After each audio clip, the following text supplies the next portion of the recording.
ہمارے پڑوسی ملک بھارت کے حوالے سے شاید آپ کو یہ خبر سن کر حیرت ہوگی کہ بھارت دنیا کا واحد ملک ہے کہ جس نے چاند کی سطح کے اوپر سب سے پہلے پانی کا پتہ لگوا لیا تھا۔ اکتوبر 2022 میں یہ خبر سامنے آئی تھی بھارت کے حوالے سے کہ بھارت میں اب آئی فون 14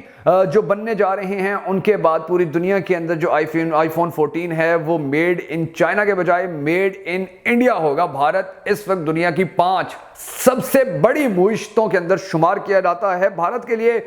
ساری دنیا کے دروازے کھلے ہوئے ہیں، کسی بھی ملک میں بھارتی بڑی آسانی سے جا سکتے ہیں، اتنی ہی آسانی سے جا سکتے ہیں کہ جتنے ہمارے پاکستانی یورپ کنٹریز کے اندر مشکل سے جا سکتے ہیں۔ اس وقت بھارتی انفارمیشن ٹیکنالوجی پوری دنیا کے اندر اس قدر زیادہ ہو چکی ہے کہ پوری دنیا بھارت کی آپ کو اس کام کے اندر محتاج ہوتی نظر آئے گی۔ بلکہ آج کل تو گوگل سے لے کے ٹویٹر تک جو بڑے بڑے نام ہیں، جو بڑے بڑے سنبھالنے والے افسران ہیں، جو سی ای اوز ہیں، وہ سارے بھارتی ہیں۔ اور آپ کو زیادہ حیرت اس بات پہ ہوگی کہ سال 2022 میں ہی بھارت نے اپنی معیشت برطانیہ سے بھی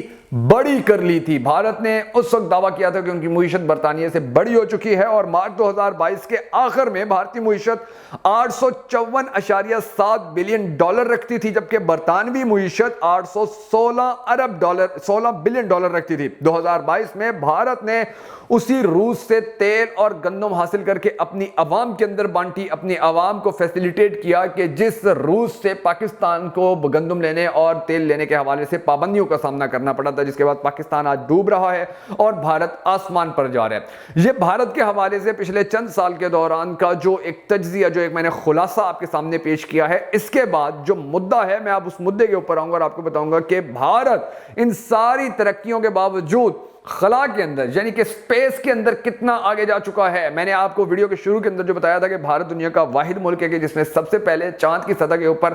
پانی تلاش کیا تھا، تو یہ کون سا پروجیکٹ تھا، اور بھارت آج سپیس کے اندر امریکہ اور چائنا کو پیچھے چھوڑتے ہوئے کون کون سے کارنامے سر انجام دینے جا رہا ہے۔ اور دوسری جانب جو پاکستان ہے، پاکستان کی جو سپیس انفارمیشن، سپیس ٹیکنالوجی ہے، وہ کہاں پر ہے اور اس کے اندر کتنا زیادہ سرمایہ لگایا جا رہا ہے یا کتنا زیادہ پیسہ لگایا جا رہا ہے، یہ تو اعداد و شمار ہیں آج کے اس ویڈیو کے اندر میں آپ کو بتانے جا رہا ہوں، جنہیں سن کر اگر آپ پاکستانی ہیں تو آپ کو یقیناً افسوس ہوگا، اور اگر آپ ہندوستانی ہیں تو یقیناً آپ کو فخر ہوگا کہ آپ کا ملک اتنا آگے جا رہا ہے، جبکہ پاکستان کے حوالے سے بڑی افسوسناک خبریں ہیں۔ اب یہ جو تھوڑی سی گراؤنڈ ریالٹیز ہیں، ان کو آپ نے توجہ سے سننا، مگر اس سے پہلے اگر آپ نے اب تک ہمارا یوٹیوب چینل بگا فیکٹس کو سبسکرائب نہیں کیا ہے تو ضرور کر لیجئے، اور بیل آئیکن پریس کرنا ہرگز مت بھولیے گا تاکہ آپ کو ہماری تمام تر ویڈیوز بر وقت موصول ہوتی رہیں۔ میں ہوں شکیل حیدر اور آپ دیکھ رہے ہیں بگا فیکٹس کی series where India is going now کی اگلی ایپیسوڈ۔ تو شروع کرتے ہیں آج کی ویڈیو، اور میں آپ کو بتاتا ہوں بھارت کی سپیس کے حوالے سے جو ترقی ہے، جو دنیا کو حیران کر رہی ہے، دنیا کو پریشان کر رہی ہے، اس کے راز کیا ہیں اور بھارت آج سپیس کے حوالے سے کہاں پہنچ چکا ہے۔ بھارت نے 2008 میں چاند پر اپنا پہلا مشن بھیجا تھا، جس کا نام انہوں نے چندریان 1 رکھا۔ وہ مشن چاند کی سطح کے اوپر پہنچنے سے پہلے ہی فلاپ ہو گیا تھا، یعنی کہ وہ چاند کی سطح کے اوپر اتر نہیں پایا تھا، لیکن چاند سے صرف 2 کلومیٹر کے فاصلے کے اوپر جب وہ آؤٹ آف کنٹرول ہوا اور وہ مشن فلاپ ہوا، تو اس 2 کلومیٹر کے فاصلے کے دوران ہی اس مشن کے اندر جو بڑے بڑے آلات لگے ہوئے تھے، یا اس مشن کے اندر جو ریڈار لگے ہوئے تھے، انہوں نے چاند کی سطح کے اوپر موجود پانی کو ڈیٹیکٹ کر لیا تھا۔ اس کی تصاویر انہوں نے بھارت کے اندر بھجوا دی تھی، اور بھارتیوں کو یہ دنیا کا پہلا اعزاز ملا کہ انہوں نے چاند کی سطح کے اوپر پانی تلاش کیا ہے۔ اب جو زیادہ دلچسپ اور مزے کی بات ہے وہ یہ ہے کہ بھارت نے یہ جو اپنا مشن بھیجا تھا، یہ چاند کے اس حصے کے اندر بھیجا تھا کہ جو سب سے زیادہ تاریک ہے، سب سے زیادہ جہاں پر اندھیرا ہے، اور سب سے زیادہ جو مشکل ہے، وہاں پر آپ اگر اپنی خلائی مشین یا آپ خلائی گاڑی وہاں پر اتارتے ہیں تو وہ بڑا مشکل ہوتا ہے کہ اس سطح کے اوپر وہ ٹک پائے، یا اس سطح کے اوپر وہ خیر خیریت سے اتر جائے، اور وہاں پر بھیجنے کی جرت، اپنا خلائی مشن بھیجنے کی جرت چائنا کو نہیں ہو سکی آج تک امریکہ یہ جرت نہیں کر سکا ہے، آج تک ترکی، روس، دنیا کی بڑی بڑی طاقتیں یہ جرت نہیں کر سکی۔ انہیں پتہ ہوتا ہے کہ ان کے وہاں پر مشن جائیں گے تو وہ فلاپ ہو جائیں گے، لیکن بھارتیوں نے یہ رسک لیا تھا، اور پھر ان کو یہ مشن پورا نہ ہونے کی صورت میں بھی دنیا کا ایک سب سے بڑا جو ان کو اعزاز ملا وہ یہ تھا کہ بھارت ایک ایسا ملک بنا کہ جس نے چاند کی سطح کے اوپر سب سے پہلے پانی تلاش کر لیا تھا۔ اب اس کے بعد جو بھارت نے اس مشن کے حوالے سے کامیابی سمیٹی تھی، جو کام کیا تھا، اس کے بارے میں آپ کو بتاتا ہوں کہ اس مشن کے لیے بھارت نے GSLV Mark کے 3 راکٹ استعمال کیا تھا۔ اب یہ آپ راکٹ کے بارے میں سنیں کہ یہ راکٹ کیا چیز تھی، پھر آپ کو پتہ چلے گا کہ بھارت نے کیا کچھ کیا تھا۔ اس کا وزن، اس راکٹ کا صرف وزن ہی 640 ٹن تھا اور یہ 14 منزلہ عمارت جتنا اونچا یا لمبا تھا. یہ اتنا بڑا راکٹ تھا کہ پاکستان یا دنیا بھر کے کسی بھی ملک کے اندر 14 منزلہ اگر عمارت کھڑی کی جائے تو اس کی جو لمبائی ہوگی اتنا ہی لمبا یہ راکٹ تھا, اور یہ راکٹ چاند کی سطح کے اوپر بھیجا گیا تھا. اس مشن کے لیے خلائی گاڑی جو بھیجی گئی تھی جس نے چاند کی سطح کے اوپر اترنا تھا, چاند کے سرفیس کے اوپر جس گاڑی نے اترنا تھا اور اس نے وہاں پر سفر کرنا تھا, وہ 3792 کلو کی تھی. اور اس مشن کا ایک حصہ پورے ایک سال تک چاند کی تصویریں کھینچ کھینچ کے بھارتی سائنسدانوں کو بھیجتا رہا, بھارت کے ماہرین کو بھیجتا رہا, اور بھارتی ماہرین ان تصویروں کے اوپر ریسرچ کرتے رہے, ان تصویروں کے اوپر تجربات کرتے رہے. سطح چاند پر جس گاڑی نے چلنا تھا اس گاڑی کا نام پراگیان تھا اور اس کا وزن تقریباً 27 کلو تک تھا. یہ مشن چاند نے یعنی کہ یہ جو مشن تھا یہ چاند پر جانے کا صرف 2 کلومیٹر پہلے ہی یعنی کہ 2 کلومیٹر دور سے ہی یہ ناکام ہو گیا تھا. اور بھارتی خلائی تحقیقاتی ادارے جس کا نام انڈین اسپیس ریسرچ آرگنائزیشن ہے, اس نے اس مشن کے بعد بھی اپنے مشن چھوڑے نہیں, بلکہ وہ آج بھی زیادہ محنت اور زیادہ لگن کے ساتھ اس کام کو کرنے کی کوشش کر رہے ہیں. اور ان کا سالانہ بجٹ تقریباً $1.5 ارب کے قریب تھا 2008-2007 یعنی کہ اس دوران, اور آج تو بہت بڑھ چکا ہے. اور اس دوران ہی انڈین اسپیس ریسرچ آرگنائزیشن کے اندر تقریباً 16,800 بڑے بڑے سائنسٹسٹ, بڑے بڑے ماہرین اور بڑے بڑے جو فلکیات کے ایکسپرٹس ہوتے ہیں وہ خدمات سر انجام دے رہے تھے. وہاں پر بڑے بڑے ایسے ذہن دماغ موجود ہیں کہ جو پوری دنیا سے بھارت نے اکٹھے کر رکھے ہیں اور خلا کے اوپر وہ تحقیقات کر رہے ہیں. اب اس کے علاوہ بھارت نے کتنی زیادہ ترقی کر رکھی ہے میں وہ آپ کو بتاتا ہوں, اور اس کے بعد پھر پاکستان کی آپ کو افسوسناک صورتحال بتاتا ہوں. اب میں آپ کو یہ بتاتا ہوں کہ بھارت نے 19 اپریل 1975 کو اسرو نے یعنی کہ بھارت کے اسرو نے اپنا پہلا مصنوعی سیارہ جس کا نام آریہ بھاٹیا تھا سویت یونین کی مدد سے خلا میں بھیجا. 1980 میں بھارتی ساختہ پہلے خلائی راکٹ جس کا نام SLV-3 تھا, اس کے ذریعے سے روہنی نامی مصنوعی سیارے کو کامیابی سے خلائی مدار میں چھوڑا.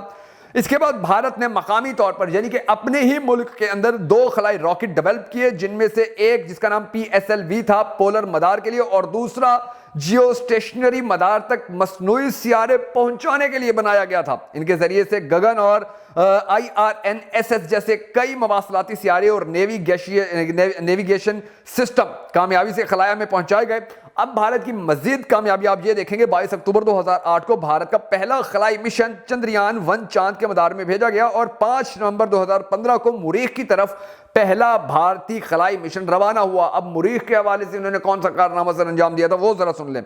24 ستمبر 2014 کو مریخ کے مدار میں پہلی ہی کوشش میں کامیابی سے داخل ہونے والا دنیا کا پہلا خلائی مشن تھا جو بھارت نے بھیجا تھا, اور یہ اعزاز بھی بھارت نے اپنے نام کر لیا تھا. 18 جون 2016 کو بھارت نے ہی ایک راکٹ کے ذریعے سے 20 مصنوعی خلائی سیارے اکٹھے خلا میں بھیج دیے تھے, اور وہ کامیابی سے خلا میں چلے گئے تھے. یہ پوری دنیا کو حیران کر دینے والی خبر تھی جو میں نے آپ کو بتائی ہے.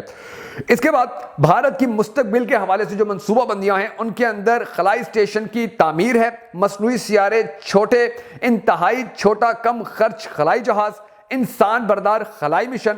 بار بار استعمال ہو سکنے والا خلائی راکٹ اور شمسی توانائی سے چلنے والا خلائی جہاز شامل ہیں. یہ فیوچر کے اندر بھارت بنانے جا رہا ہے. جبکہ ان کامیابیوں کے دوران کئی بار بھارتی سائنسدانوں کو ناکامیوں کا منہ بھی دیکھنا پڑا ہے. اب میں آپ کو بتاتا ہوں پاکستان کے بارے میں. یہ آپ نے کارنامے بھارتیوں کے سنے, اب پاکستان کا سنے.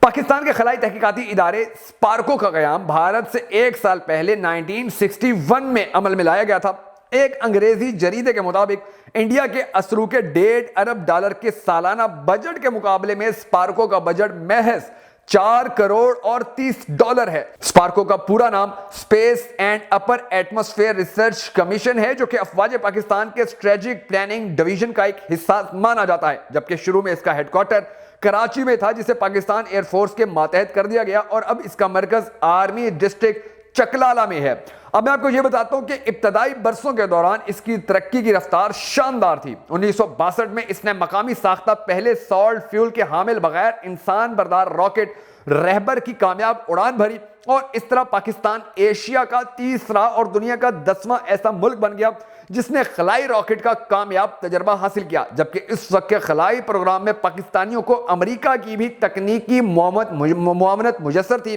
1967 تک پاکستان خلائی ٹیکنالوجی میں کامیاب پرواز کرنے کی اہلیت رکھنے والا جنوبی ایشیا کا واحد ملک تھا اور یہ خلائی تجربات 1970 تک جاری رہے تھے۔ اس کے بعد پاکستان آہستہ آہستہ نیچے آنا شروع ہوا، پاکستان کے حالات ڈاؤن فال کی طرف آنے لگے اور ڈاؤن فال کی طرف آتے ہوئے پاکستان کے حالات اس نہج پر پہنچ چکے تھے کہ پاکستان کے جو خلائی اسٹیشن ہیں انہوں نے کئی بار تقریباً 200 کے قریب راکٹ چھوڑے تھے، لیکن بعد میں بدقسمتی سے کئی طرح کی مالی، انتظامی اور سیاسی مشکلات کے علاوہ سائنسی بجٹ کا زیادہ حصہ جوہری صلاحیت کے حصول کی طرف لگانے کی وجہ سے خلائی تحقیق کو مکمل طور پر نظر انداز کر دیا گیا۔ 1991 میں پاکستان نے چین کے تعاون سے اپنا پہلا مصنوعی سیارہ چینی راکٹ کے ذریعے سے خلا میں بھیجا، لیکن بعد میں آنے والی حکومتوں نے خلائی تحقیق کو فضول سمجھ کر کئی ترقیاتی منصوبے منسوخ کر دیے اور سپارکو کے سائنسدانوں کو میزائل سازی کے منصوبے میں مصروف کر دیا۔ آج جبکہ سپارکو کے نام سے شاید اسکولوں کے بچے بھی واقف نہیں ہیں، وہیں پر بھارت کا جو اسپیس اسٹیشن ہے وہ دنیا کے اندر اپنا ایک بہت بڑا مقام، ایک بہت بڑا نام بنا چکا ہے، اور بھارتی جو خلائی انفارمیشن ہے، جو خلائی ٹیکنالوجی ہے، اسپیس ٹیکنالوجی ہے، اس نے پوری دنیا کے اندر تہلکہ مچا کے رکھا ہوا ہے، اور خلائی جو انفارمیشن ہے اس کے حوالے سے بھارت امریکہ کو اور چین کو بھی آنے والے وقت کے اندر پیچھے چھوڑ کر جا سکتے ہیں۔ اب یہ آپ نے دونوں ممالک کے حوالے سے صرف میں نے چند انفارمیشن آپ کے ساتھ جو شیئر کی ہے، اس کو آپ دیکھ لیجئے گا اور اس کے بعد آپ اندازہ کیجئے گا کہ ہم دونوں پڑوسی ملک